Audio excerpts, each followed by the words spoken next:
Hi everyone, welcome to Zoomentrics. നമ്മൾ ഇന്ന് പഠിക്കാൻ പോകുന്നത് സയൻറ്റിഫിക് മെത്തേഡിൽ ഒരു രീതിയാണ്, Ranganathan spiral of scientific method. ഈ പേര് നമുക്ക് അത്ര ഫെമിലിയർ അല്ല. ടെക്സ്റ്റ് ബുക്കിലാണെങ്കിൽ 5ഓളം പേജും കാണുന്നുണ്ട്. അതുകൊണ്ട് തന്നെ എക്സാമിന് ഇത് സ്കിപ്പ് ചെയ്യാനുള്ള ചാൻസ് വളരെ കൂടുതലാണ്. ബട്ട് ട്രസ്റ്റ് മീ, സ്കിപ്പ് ചെയ്യരുത്. വളരെ ഈസിയാണ്. ജസ്റ്റ് ആ ഐഡിയ ഒന്ന് മനസ്സിലാക്കി വെച്ചാൽ മതി. ബാക്കി നമുക്ക് ഒറ്റയ്ക്ക് എഴുതാൻ പറ്റുന്നതേ ഉള്ളൂ. നെറ്റ് പോലുള്ള കോമ്പറ്റേറ്റീവ് എക്സാമിന് ഇതിൽ നിന്നും ചോദ്യം വരാറുണ്ട്. സോ യൂസ്ഫുൾ ആണ്. എളുപ്പത്തിൽ ഞാൻ പറഞ്ഞുതരാം. ആദ്യം നമുക്കിതിൽ ഡയറക്ഷൻസ് ആണ് പഠിക്കേണ്ടത്. അതെല്ലാവർക്കും വശമുള്ളതല്ലേ.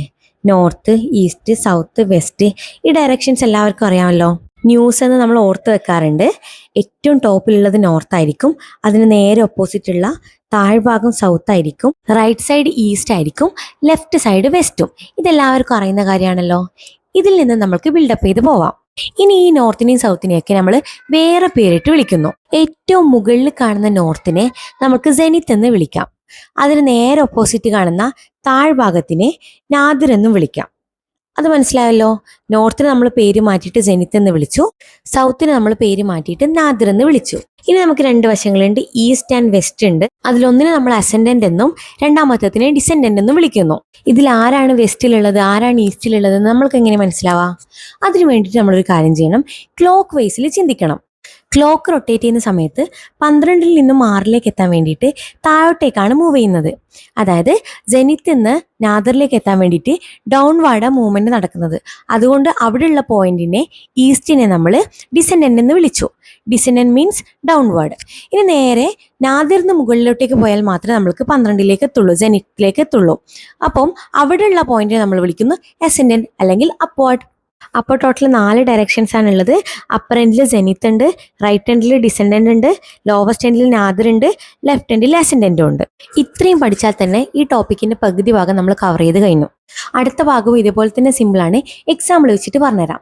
നമ്മുടെ കയ്യിലൊരു കേക്ക് ഉണ്ടെന്ന് വിചാരിക്കും. അതിന് നമ്മൾ മുകളിൽ നിന്ന് താഴോട്ടേക്കും റൈറ്റിൽ നിന്ന് ലെഫ്റ്റിലേക്കും കട്ട് ചെയ്താൽ നമുക്ക് 4 പീസസ് കിട്ടുമല്ലോ. ഈ പീസിനെയാണ് നമ്മൾ ക്വാഡ്രന്റ് എന്ന് വിളിക്കുന്നത്. അപ്പോൾ ടോട്ടൽ നമ്മൾക്ക് 4 ക്വാഡ്രന്റ്സ് കിട്ടും. ഇതിലെ ഫസ്റ്റ് ക്വാഡ്രന്റ് എന്ന് പറയുന്നത് ലോവർ ലെഫ്റ്റിൽ കാണുന്നതാണ്.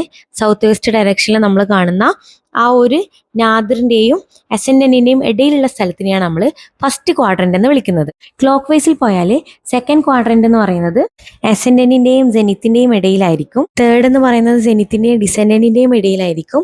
ഫോർത്ത് എന്ന് പറയുന്നത് ഡിസെൻഡന്റിന്റെയും നാദിറിന്റെയും ഇടയിലായിരിക്കും. അപ്പൊ കൺസെപ്റ്റ് ഇത്രയേ ഉള്ളൂ. നമ്മൾ 4 ഡയറക്ഷനിൽ 4 പേര് വിളിച്ചു. ഇതിന്റെ ഇടയിലുള്ള സെക്ഷനെ നമ്മൾ ക്വാഡ്രന്റ്സ് എന്നും വിളിച്ചു. ഇനി നമുക്ക് ടോപ്പിക്കിലേക്ക് കിടക്കാം. Ranganathan spiral of scientific method. രംഗനാഥന്റെ അഭിപ്രായത്തിൽ സയന്റിഫിക് മെത്തേഡ് എന്ന് പറയുന്നത് ഒരിക്കലും ലീനിയർ അല്ല, ഇത് സൈക്ലിക് ആണ്. നമ്മൾ ഓരോ പ്രാവശ്യം ഓരോന്ന് കണ്ടെത്തുന്നതിലൂടെ നമ്മൾ വീണ്ടും സ്റ്റാർട്ടിംഗ് പോയിന്റിൽ തന്നെ എത്തും, പക്ഷെ കുറച്ചും കൂടി ഹയർ ലെവലിലേക്കാണ് എത്തുക. ഇത് തന്നെ നമ്മൾ റിപ്പീറ്റ് ചെയ്തുകൊണ്ടിരിക്കും. അതുകൊണ്ട് തന്നെ ഇതൊരു കണ്ടിന്യൂസ് നെവർ എൻഡിങ് സൈക്കിളാണ്. അതിനെയാണ് Ranganathan spiral of scientific method എന്ന് വിളിച്ചത്. ഈ സ്പൈറലിനെ അദ്ദേഹം 2 പെർപെൻഡിക്കുലർ ലൈൻസ് കൊണ്ട് ഡിവൈഡ് ചെയ്തു. എന്നിട്ട് ഓരോ സെക്ഷനെയും ക്വാഡ്രൻസ് എന്ന് വിളിച്ചും. ഈ ക്വാഡ്രൻസ് ആണ് ഓരോ സ്റ്റെപ്പുകൾ. ഇതിന്റെ മൂവ്മെന്റ് എപ്പോഴും ക്ലോക്ക് വൈസ് ആയിരിക്കും. ഈ പെർപെൻഡിക്കുലർ ലൈൻസ് 4 പോയിന്റ്സ് ഉണ്ടാക്കിയിട്ടുണ്ട്. ഇതിനെ നമ്മൾ കാർഡിനൽ പോയിന്റ്സ് എന്നാണ് വിളിക്കുന്നത്. ഇതിന്റെ സ്റ്റാർട്ടിംഗ് പോയിന്റ് നാദിറാണ്, അതിനുശേഷം അസെന്റ്, ജെനിത്ത്, ഡിസെന്റ്. നമ്മുടെ റിസർച്ച് കംപ്ലീറ്റ് ആയാൽ അതിലെ ഫാക്റ്റിനൊക്കെ കൺഫേമിറ്റി കിട്ടിയാൽ ഈ സ്പൈറൽ അവിടെ അവസാനിക്കും. ഇനി നമുക്ക് ഈ സ്പൈറൽ മെത്തേഡ് എങ്ങനെയാ, ഇതിന്റെ വർക്കിംഗ് എങ്ങനെയാ, ഓരോ സ്റ്റേജിൽ എന്താ സംഭവിക്കുന്നതെന്നൊക്കെ നോക്കാം. ആദ്യത്തെ സ്റ്റേജ് നമ്മൾ സ്റ്റാർട്ട് ചെയ്യുന്നത് നാദിറിൽ നിന്ന് വെച്ചിട്ടാണ്. ഇവിടെയാണ് പ്രോബ്ലം ഉണ്ടാവുക. ഇതിനുള്ള സൊല്യൂഷനാണ് നമ്മൾ കണ്ടുപിടിക്കാൻ പോകുന്നത്. അപ്പോൾ നമ്മൾ അതിന് വേണ്ടിയിട്ട് ആദ്യം ഒരുപാട് എംപിരിക്കൽ ഡാറ്റാസ് കളക്ട് ചെയ്യും. നമ്മുടെ പ്രൈമറി സെൻസസ് ഒക്കെ ഉപയോഗിച്ചുകൊണ്ട് ഒബ്സർവേഷനിലൂടെയും എക്സ്പീരിയൻസിലൂടെയും സർവേയിലൂടെയൊക്കെ നമ്മൾ ഒരുപാട് ഡാറ്റാസ് കളക്ട് ചെയ്യും. ഇതാണ് ആദ്യത്തെ സ്റ്റേജിൽ നടക്കുന്നത്. ഈ സ്റ്റേജ് നമ്മൾ ഫസ്റ്റ് ക്വാഡ്രന്റ് എന്നാണ് വിളിച്ചത്. എംപിരിക്കൽ ഫേസ് എന്നും കൂടെ ഇതിന് വിളിക്കുന്നുണ്ട്. നമ്മൾ ഈ സമയത്ത് കണ്ടുപിടിച്ച ഫാക്റ്റിനെയൊക്കെ നമ്മൾ നാദിർ ഫാക്ട് എന്നാണ് വിളിക്കുന്നത്. ഇതിനുശേഷം നമ്മൾ രണ്ടാമത്തെ സ്റ്റേജിലേക്ക് കടക്കും. ക്വാഡ്രന്റ് 2 അല്ലെങ്കിൽ ഹൈപ്പോത്തസൈസിങ് ഫേസ് എന്നും കൂടി ഇതിനെ വിളിക്കും. അസെൻഡന്റ് മുതൽ ജെനിത്ത് വരെയുള്ള സെക്ഷനാണിത്. ഈ സമയത്ത് നമ്മൾ കിട്ടിയ ഡാറ്റയെ മൊത്തം പ്രോസസ്സ് ചെയ്യും. അതായത് ഡാറ്റയെ നമ്മൾ കളക്ട് ചെയ്തിട്ട് അതിനെ ക്ലാസിഫൈ ചെയ്യും, അതിനെ ടാബ്ലേറ്റ് ചെയ്യും, ഒരുപാട് കാൽക്കുലേഷൻസ് ഒക്കെ ചെയ്യും. എന്നിട്ട് നമുക്കൊരു റിസൾട്ട് കിട്ടും. ഈ റിസൾട്ടിൽ നിന്നും നമ്മുടെ ലോജിക് ഉപയോഗിച്ചിട്ട് നമ്മുടെ റീസണിങ് പവർ കൊണ്ട് നമ്മൾ ഇമാജിൻ ചെയ്ത് നമ്മുടെ ഇൻഡ്യൂഷനൊക്കെ വഴി നമ്മൾ എന്ത് ചെയ്യും, ഒരു ഹൈപ്പോത്തസിസ് ഫോം ചെയ്യും. ഇതിന് നമ്മൾ എംപിരിക്കൽ ലോസ് എന്നും കൂടി വിളിക്കുന്നുണ്ട്. ആദ്യത്തെ സ്റ്റെപ്പിൽ നമ്മൾ ഡാറ്റാസ് കളക്ട് ചെയ്തു, പിന്നെ അതിനെ അനലൈസ് ചെയ്തു. അടുത്ത സ്റ്റെപ്പിൽ നമ്മൾ ഇതിനെ ജനറലൈസ് ചെയ്യാൻ വേണ്ടി പോവാണ്. അതുകൊണ്ട് ഈ ഫേസിനെ നമ്മൾ ഡിഡക്റ്റീവ് ഫേസ് എന്ന് വിളിക്കും. ക്വാഡ്രന്റ് 3 വെച്ചിട്ടാണ് ഇത് നടക്കുക, അതായത് ജെനിത്തിൻ്റെയും ഡിസെൻഡൻറ്റിൻ്റെയും ഇടയിൽ വെച്ചിട്ട്. ഇതിലും നമ്മൾ നമ്മുടെ ലോജിക് ഉപയോഗിച്ചിട്ടും ഇൻഡ്യൂഷൻ ഉപയോഗിച്ചിട്ട് തന്നെയാണ് കാര്യങ്ങൾ ചെയ്യുന്നത്. പക്ഷേ പ്രൈമറി സെൻസസ് ഒന്നും ഉപയോഗിക്കുന്നില്ല. നേരെ മറിച്ച് അബ്സ്ട്രാക്റ്റ് ആയിട്ടുള്ള കാര്യങ്ങൾ, നമുക്ക് കാണാൻ പറ്റാതെ നമ്മൾ ഇമാജിനേഷനിലുള്ള കാര്യങ്ങൾ മാത്രം ഉപയോഗിച്ചുകൊണ്ട് നമുക്ക് നേരത്തെ കിട്ടിയ എംപിരിക്കൽ ലോസിൽ നിന്നും ഫണ്ടമെന്റൽ ലോസ് തയ്യാറാക്കുന്നു. അതായത് ഫസ്റ്റ് സ്റ്റെപ്പിൽ നമ്മൾ കുറച്ച് ഡാറ്റാസ് കളക്ട് ചെയ്തു, പിന്നെ അത് നമ്മൾ അനലൈസ് ചെയ്തു, അതിൽ നിന്ന് കുറച്ച് ലോസ് ഒക്കെ ഉണ്ടാക്കി, അതിൽ നിന്നും നമ്മൾ ഈ ജനറലൈസ്ഡ് കൺസെപ്റ്റിലേക്ക് എത്തുകയാണ്. അതായത് കുറച്ചും കൂടി ബ്രോഡ് ആയിട്ടുള്ള പ്രിൻസിപ്പിൾസും തിയറീസും ഒക്കെ നമ്മൾ ഉണ്ടാക്കുന്നു. ഇതിനെയാണ് നമ്മൾ ഫണ്ടമെന്റൽ ലോസ് എന്ന് പറയുന്നത്. അതിനുശേഷം നമ്മൾ 4th സ്റ്റേജിലേക്ക് കടക്കുന്നു, പോസ്റ്റ് ക്വാഡ്രന്റിലേക്ക് എത്തുന്നു. ഇതാണ് വെരിഫിക്കേഷൻ ഫേസ് എന്ന് പറയുന്നത്. ഡിസെൻഡന്റിൽ നിന്ന് തിരിച്ച് നമ്മൾ നാദറിലേക്ക് തന്നെ എത്തി. ഈ സമയത്ത് മാത്തമാറ്റിക്കൽ റീസണിലൂടെയും നമ്മുടെ ഇന്റലക്റ്റ് ഒക്കെ ഉപയോഗിച്ചിട്ട് നമ്മൾ ആദ്യം ഉണ്ടാക്കിയിരിക്കുന്ന എംപിരിക്കൽ ലോസിനെ വെരിഫൈ ചെയ്യും. അതായത് നമ്മൾ കണ്ടെത്തിയ ജനറലൈസബിൾ ആയിട്ടുള്ള ലോ എംപിരിക്കൽ ലോക്കും കൂടെ ബാധകമാണോ എന്ന് നമ്മൾ ടെസ്റ്റ് ചെയ്യും.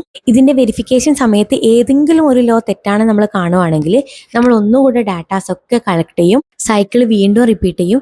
പക്ഷെ നമ്മൾ സ്റ്റാർട്ടിംഗ് പോയിന്റിലല്ല ഉള്ളത്, അതിനേക്കാൾ കുറച്ചും കൂടി ഹയർ ആണ് നമ്മുടെ ഇൻഫർമേഷൻ, നമ്മുടെ ഡാറ്റയും നമ്മളെ സോഴ്സസ് ഒക്കെ ഉള്ളത്. അതുകൊണ്ട് തന്നെ ഈ സൈക്ലിക് പ്രോസസ്സ് ഒരിക്കലും സർക്കുലർ അല്ല, സ്പൈറൽ ആണുള്ളത്. എപ്പോഴും ഒരു പടി മുന്നിലേക്കാണ് നമ്മൾ എത്തുന്നത്. നമ്മൾ കിട്ടിയ ഡാറ്റയെ വീണ്ടും അനലൈസ് ചെയ്യും, അതിൽ നിന്ന് നമ്മൾ ജനറലൈസേഷൻ എത്തും, ജനറലൈസേഷനിൽ നിന്ന് നമ്മൾ വെരിഫിക്കേഷനിലെത്തും, വീണ്ടും ഇതിങ്ങനെ കറങ്ങും. അങ്ങനെ അവസാനം നമ്മൾക്കൊരു പോയിന്റിൽ എല്ലാ എംപിരിക്കൽ ലോസും ഫണ്ടമെന്റൽ ലോസും ഈക്വൽ ആയിരിക്കും. ആ സമയത്ത് നമ്മൾ ഈ പ്രോസസ്സ് അവസാനിപ്പിക്കുന്നു, നമുക്കൊരു സൊല്യൂഷൻ കിട്ടിയിരിക്കുന്നു. 4th ക്വാഡ്രന്റിൽ നമ്മൾ ജനറലൈസ്ഡ് റൂളിൽ നിന്നും നമ്മൾ ആദ്യം കണ്ടെത്തിയ ലോസും ഫാക്ട്സും ഒക്കെ കറക്റ്റ് ആണെന്ന് വെരിഫൈ ചെയ്യാണ് ചെയ്യുന്നത്. ഡിഡക്റ്റീവ് ലോജിക് ഉപയോഗിക്കുന്നതുകൊണ്ട് തന്നെ ഈ സ്റ്റേജിൽ നമ്മൾ ഡിഡക്റ്റഡ് ലോസ് ആണ് ഡിറൈവ് ചെയ്യുന്നത്. സോ സ്പൈറൽ സയന്റിഫിക് മെത്തേഡ് എന്ന് പറയുന്നത് സിമ്പിൾ ആണ്. നമുക്ക് അറിയാവുന്ന കാര്യം ഓരോ പേരിട്ട് കൊടുത്ത് കോംപ്ലിക്കേറ്റഡ് ആക്കിയത് മാത്രമേ ഉള്ളൂ. ഒരു ഡാറ്റ കളക്ട് ചെയ്യുന്നതും പിന്നെ അതിനെ അനലൈസ് ചെയ്തിട്ട് ഒരു ഹൈപ്പോത്തസിസ് ഫോം ചെയ്യുന്നതും അതിൽ നിന്നും ജനറലൈസേഷനിൽ എത്തുന്നതും പിന്നെ അത് വെരിഫൈ ചെയ്യുന്നതും ഇതൊക്കെ ഒരു സയന്റിഫിക് മെത്തേഡിന്റെ സ്റ്റെപ്പാണ്, നമുക്ക് അറിയാവുന്നതേ ഉള്ളൂ. പക്ഷെ രംഗനാഥൻ എന്ന് പറഞ്ഞ സയന്റിസ്റ്റ് ഇതിനെ 4 ക്വാഡ്രന്റായിട്ട് തിരിച്ചു, അതിന് ഓരോ പേരും കൊടുത്തു. ഈ ഓരോ ഫേസിലും ഓരോ ലോസ് ഉണ്ടെന്ന് പറഞ്ഞു. നാദർ ഫാക്ട് ഉണ്ട്, എംപിരിക്കൽ ലോസ് ഉണ്ട്, ഫണ്ടമെന്റൽ ലോസ് ഉണ്ട്, റെഡ്യൂസൽ ലോസ് ഉണ്ട്. പിന്നെ ഓരോ പോയിന്റ്സിനെയും കാർഡിനൽ പോയിന്റ്സ് എന്ന് വിളിച്ചു. Nadar, ascendant, zenith, descendant. പിന്നെ ആദ്യത്തെ ഫേസ് എംപിരിക്കൽ ഫേസ് ആണെന്ന് പറഞ്ഞു. നമ്മൾ ഫാക്ടൊക്കെ കണ്ടുപിടിക്കുന്ന ഡാറ്റ കളക്ട് ചെയ്യുന്ന സ്റ്റേജ് ആണിത്. അതിനുശേഷം ഹൈപ്പോത്തസൈസിങ് ഫേസ് ആണ്. നമ്മളൊരു ഹൈപ്പോത്തസിസ് നമ്മുടെ ലോജിക് കൊണ്ട് ഉണ്ടാക്കും. അതിനുശേഷം ഡിഡക്റ്റീവ് ഫേസ് ആണ്, അതായത് ജനറലൈസേഷനിലേക്ക് എത്തും. ലാസ്റ്റ് സ്റ്റെപ്പ് വെരിഫിക്കേഷൻ ആണ്. നമ്മുടെ ലോജിക്കും മാത്തമാറ്റിക്സ് ഒക്കെ ഉപയോഗിച്ചിട്ട് നമ്മൾ അതിനെ വെരിഫൈ ചെയ്യുന്നു. സോ ഇതൊക്കെയാണ് ഇന്നത്തെ ക്ലാസ്സിൽ പറയാനുള്ളത്. ക്ലാസ് മനസ്സിലായെന്ന് വിചാരിക്കുന്നു.